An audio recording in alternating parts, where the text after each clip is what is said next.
Il y a une direction du Seigneur ce soir. Il n'y a pas une direction des hommes. Les hommes sont fragiles et limités. Mais Dieu est fort. Et Jésus est illimité. Alors j'ai bien aimé les témoignages qui ont été donnés. Je pensais à Charlot qui avait besoin d'être aidé. Et ce soir, Jésus veut vous aider à passer de l'autre côté. Les hommes prêchent, chantent, vous témoignent, viennent vous visiter. Mais il y a un moment où vous serez seul avec Jésus. Et vous aurez ce rendez-vous que nous avons tous eu. Et à ce moment-là, il faudra saisir sa main. Amen. Alors sa main, elle est marquée par le clou. Mais c'est la main de Jésus. Amen. Jésus t'aime. Amen.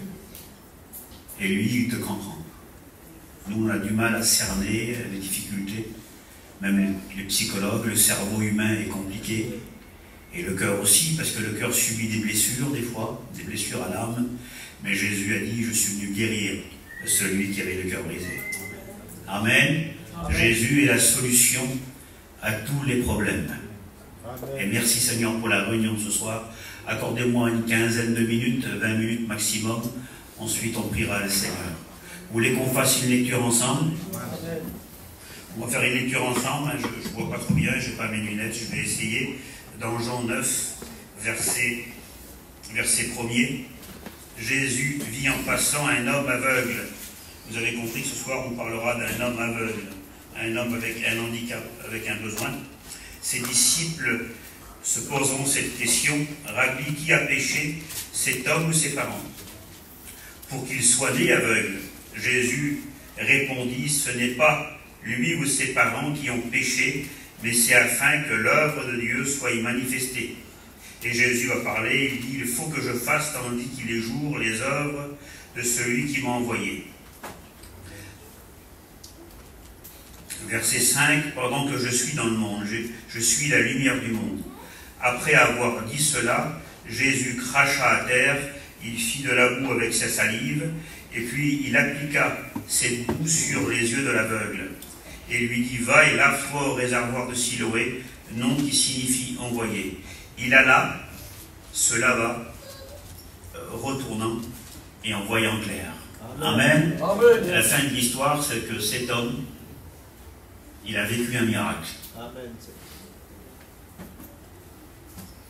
Vivre un miracle, c'est du surnaturel, c'est pas quelque chose de facile. On a peur. On veut le miracle, mais pour certains, on ne veut pas accepter Jésus. Ce soir, il faut accepter Jésus. Il n'y aura pas de forcing. Je ne vais pas descendre en vous disant viens sur l'estrade, je vais prier pour toi, te tirer par la main. Ce soir, c'est toi et Jésus. Amen. Il y a 2000 ans de cela, on a voulu arrêter un homme qui avait soulevé 12 hommes. Cet homme-là, on voyait en lui un homme chétif et faible. On l'a pris, on l'a cloué sur une croix, et on s'est dit, ça y est, tout est fini. Et c'est là que tout a commencé. Amen. Oui, amen. Amen. Et c'est là que tout a commencé. Les hommes ont essayé, avec une pensée d'homme, de retourner la situation. Pierre a essayé, il a sorti son épée, il a coupé l'oreille du serviteur, du soldat, et voulu lui couper la tête. Et Jésus a dit, Pierre, c'est pas comme ça que je vais changer le monde. C'est pas de cette façon. Jésus est venu avec son amour. Amen. Et il frappe à la porte de nos cœurs, plein d'amour. Jésus ne porte pas de jugement sur les hommes. La Bible dit qu'il haït le péché, mais qu'il aime le pécheur réellement. Il l'aime réellement. Il est sa créature, il va en prendre soin, il veut la sauver, il veut la saisir dans ses bras. Vous savez, je parlais de ce rendez-vous que cet homme a vécu. Il y a quelques années de cela, je me suis retrouvé au Portugal avec ma famille. Je ne devais pas aller 2 jours avant, on ne devait pas aller au Portugal. Et puis je me suis retrouvé vers des gens, parce que le lendemain on devait prendre l'avion, et puis personne pour nous amener à l'aéroport, et je me suis retrouvé vers des sédentaires que je ne connaissais pas, je n'ai jamais vu ces gens-là, des personnes âgées, et des personnes qui étaient malades, qui avaient la maladie, l'homme et la femme, ils avaient la maladie. Et puis on est rentré vers eux, et quand on est rentré vers eux, mon beau-père m'a dit, eux, ils vont nous amener à l'aéroport. Et on est rentré vers ces gens-là, et puis il y avait des chambres. Et puis on s'est mis dans les chambres, et puis à 1h du matin, cette femme est venue frapper à notre porte. J'étais avec ma femme, on était couchés. Et puis elle a dit, je peux vous parler 5 minutes? J'ai dit, oui, rentre ma soeur. Elle a dit, tu t'appelles Mundi? Et je dis oui. Elle dit, t'es pasteur? Et je dis oui. Elle dit, il y a 6 mois, j'ai fait une prière. Elle dit, il y a ma nièce qui est mariée avec un voyageur. Et t'es allé la visiter chez elle, avec ta femme. Et elle m'a parlé de toi.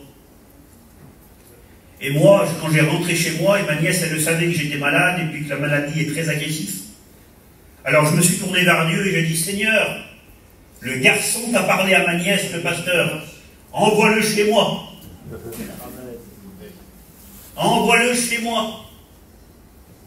Et 6 mois après, j'étais chez elle. J'avais dû aller là-bas. Mais Dieu a ouvert les portes. Amen. A dit, prie pour moi. La maladie est agressive. Dans pas longtemps, je ne suis plus là. Alors j'ai lui parlé du Seigneur. Il y avait ma femme, elle a dit, parle pas fort. Elle dit, mon mari, il n'aime pas l'évangile, il est contre l'évangile. Alors je lui ai imposé les mains. Je lui ai parlé du Seigneur et je lui ai imposé les mains. Et puis elle a dit, je me sens légère. Et elle pleurait. Et ma femme qui était là, puis nous aussi on pleurait, elle dit, je me sens légère. Elle dit, on dirait qu'il y a quelque chose qui est parti de moi. Je disais, Victoria, Jésus t'a guéri ce soir. Amen. Jésus t'a guéri. Donc demain à 5h du matin, on a pris l'avion, on est parti chez nous. On est rentré à Paris. Et je n'ai plus eu de contact avec ces personnes-là. Ni moi, ni ma femme. 1 an après, ma femme a appelé une copine à elle. Pris son téléphone. Allô, ça va? C'est qui? C'est Victoria. Mais non, je n'ai pas fait le téléphone à Victoria. Si, c'est moi, Victoria. Ah, vous êtes toujours au Portugal? Elle était choquée, elle pensait qu'elle était partie, elle était malade. Elle dit non, je suis encore là. Je ne suis pas au Portugal, je suis venu hier. Je suis venu voir mon docteur et je pars demain. Elle dit, tu veux qu'on vienne te voir? Elle est à Paris. On est venu, on a été la voir. Elle dit, le taxi vient dans 5 minutes. Elle dit, je prends l'avion, je rentre chez moi. Elle dit, je reviens plus, c'est fini. On s'est mis dans une espèce de petit bar, de brasserie, on a bu un café, on a parlé. Et j'ai dit, Victoria, Jésus t'a guéri. Mais maintenant, Jésus veut ton cœur. Je lui ai parlé du Seigneur. Et on est des hommes comme les autres, mais des fois, le Saint-Esprit saisit les hommes. Dans cette brasserie parisienne, pour ceux qui connaissent, il y a beaucoup de bruit. C'est à l'heure du repas à midi. Les assiettes, les cuillères, les fourchettes, 7 heures. Et j'ai commencé à prêcher dans la salle. Les gens se sont arrêtés. Les serveurs se sont arrêtés de servir. Et je me suis levé, puis j'ai fait un appel. Elle a dit, je me donne à Dieu. Amen. Elle m'a pris dans les bras. Elle a pleuré, on a pleuré. Il y avait des gens à côté de nous qui pleurent aussi. Elle dit, il y a mon taxi qui arrive. Elle dit, je rentre au Portugal. Elle est repartie avec Jésus. Ce jour-là, Victoria avait rendez-vous avec Jésus. Amen. Et ce soir, tu as rendez-vous avec Jésus. Parce que Jésus t'aime. Pourquoi il est né aveugle? Qu'est-ce qu'il a fait, lui? Ses parents qui ont péché? Il y a eu quelque chose qui tournait pas rond vers ces gens-là? Qu'est-ce qui s'est passé vers ces gens-là? Qu'est-ce qu'il y a eu vers ces gens-là? Et Jésus dit, et ça n'est passé, parce que Dieu sait tout, il connaît tout. Et il dit ça afin que la gloire de Dieu se manifeste. Amen. Jésus fait quelque chose de particulier. Jésus a imposé les mains. Ce jour-là, Jésus fait un rituel un peu spécial. Il crache à terre. Vous savez, on ne peut pas tout saisir les plans de Dieu. Hein. C'est Dieu. Hein. Il fait ce qu'il veut, il bénit de la façon dont il veut. Oui, amen. Amen. Amen. Alors, Dieu fait ce qu'il veut, il bénit dans la façon où il veut. Dieu se sert d'un enfant, Dieu se sert de quelqu'un qu'il ne connaît pas, Dieu se sert d'un feuillet. Dieu s'est servi d'un feuillet il y a 75 ans, il distribuait là-bas à Lisieux, je crois que c'est c'est ça, il l'a donné à la femme à la petite du Nil, et le petit bout de feuillet, il a converti 150 000 personnes. Amen. Ce qui est impossible aux hommes est possible à Dieu. Amen. Et nous le croyons et nous le vivons. Amen. Amen. Et puis Jésus fait un mélange, excusez-moi, c'est un peu bizarre, avec sa salive et puis la boue, et puis il va lui appliquer sur les yeux. Parce que Jésus savait que c'était les yeux. Et Jésus connaît ton besoin. Amen. Il sait où toucher.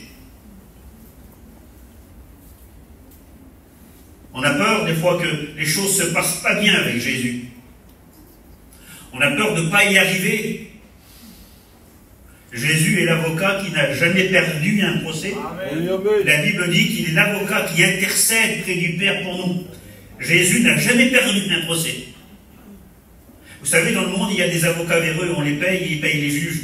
Jésus ne fonctionne pas comme ça. Hein. On ne va pas le soudoyer parce qu'on a un plus gros compte en banque que les autres ou qu'on a un plus petit compte en banque que les autres. La Bible dit que Dieu vient, il frappe à la porte des cœurs. Et si la porte se rouvre, il entre. Amen. Et quand il entre, croyez-moi, qu'il sait ce qu'il fait. Il met dehors ce qui n'est pas bon et il augmente ce qui est bon. Amen. Il fait de la salive, il lui met sur les yeux. Il dit, vas-y maintenant. Mais vas-y où? Va à Siloé te laver. La situation est un peu particulière.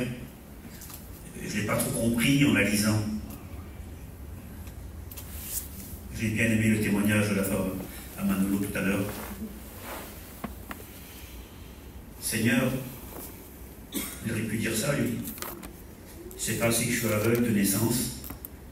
Tu me mets de la boue sur les yeux, t'en remets une bouche, et tu dis, va te laver les yeux là-bas. Écoutez, si Dieu vous demande quelque chose ce soir, afin que vous ayez la bénédiction, la bénédiction en particulier, c'est d'être sauvé. Hein. Amen. Écoutez bien, car Dieu est venu afin que les brebis aillent la vie. C'est la priorité, mais qu'il l'aille en abondance. Et si Dieu veut toucher ce qui est pas bon en toi, laisse-le faire. Amen. N'oppose-toi pas à ce que Dieu veut faire dans ton cœur. Vous savez, j'ai de la famille, moi, ça fait des années qui maquillent leur cœur.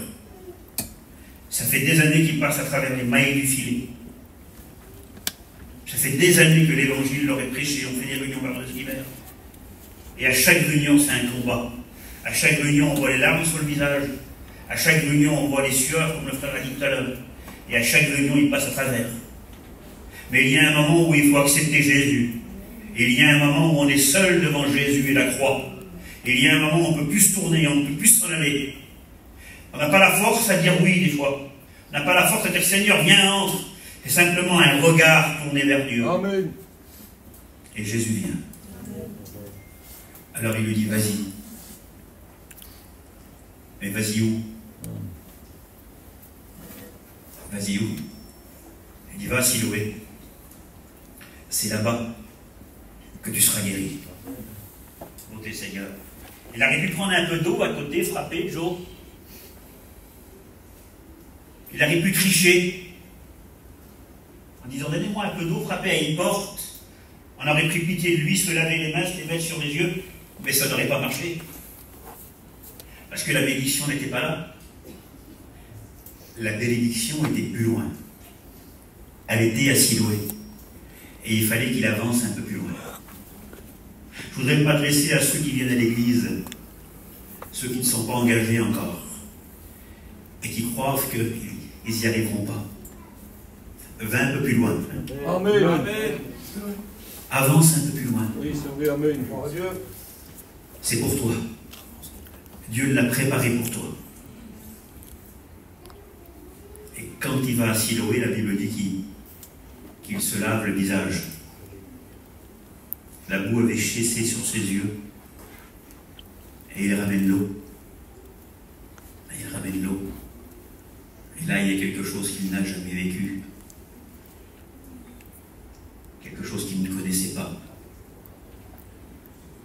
commence à fondre sur ses yeux. Il aperçoit l'eau. Il aperçoit la lumière. Il aperçoit la vie. Amen. Viens à Jésus. Ne cherche pas à tout comprendre. Cet homme, vous savez ce qu'il a dit après? Histoire de Jean 9, 25. Il a dit, je ne sais pas tout, et je n'ai pas tout compris. Mais je sais une chose, c'est que j'étais aveugle. Amen. Et maintenant je vois. Amen. Le principal, c'est de voir. Le principal, c'est de venir à Jésus. Amen. Le principal, c'est de lui demander pardon pour nos fautes, pour nos péchés, pour nos refus. Le principal, c'est de venir à la croix ce soir, Oui, Seigneur. avec un cœur repentant. Alléluia, Seigneur. Repentez-vous, Oui, repentez-vous devant Dieu. Ce n'est pas un homme. Ne demandez pas pardon à une religion ni à un homme. C'est Dieu que tu as offensé. Jésus est mort pour toi. Jésus est monté à la croix. Et ce soir, tu as rendez-vous avec lui. Comme nous l'avons tous eu, ce rendez-vous. Jésus t'aime. Amen. Laisse-le prendre ta main. Laisse-le pardonner tes péchés. Laisse-le te délivrer de tes liens. Laisse-le te guérir de ta maladie. Vous savez, le mot miracle, il veut dire signe. Le mot miracle veut dire signe. Et Dieu n'a pas changé, Jésus n'a pas changé. Il fait encore des miracles. Il délivre encore les hommes de tous les liens. Et il guérit de toutes les maladies. Il pardonne de tous les péchés. Le mot miracle veut dire signe. Ça veut dire que Jésus, ce soir, nous fait des signes à travers la prédication en disant, viens. Amen. Viens, Siloé. Viens et sois guéri de ton péché. Je pense que j'en ai assez dit, je vais arrêter là. Je vous l'ai dit que je n'ai pas prêché longtemps. Mais ça suffit. Amen. Ça suffit pour aller au ciel. Amen. Amen. Gloire à Dieu. C'est pas plus compliqué que ça, vous savez. Il n'y a pas de choses à faire, simplement de venir à la croix et de demander pardon à Dieu. On ferme nos yeux, on prie le Seigneur.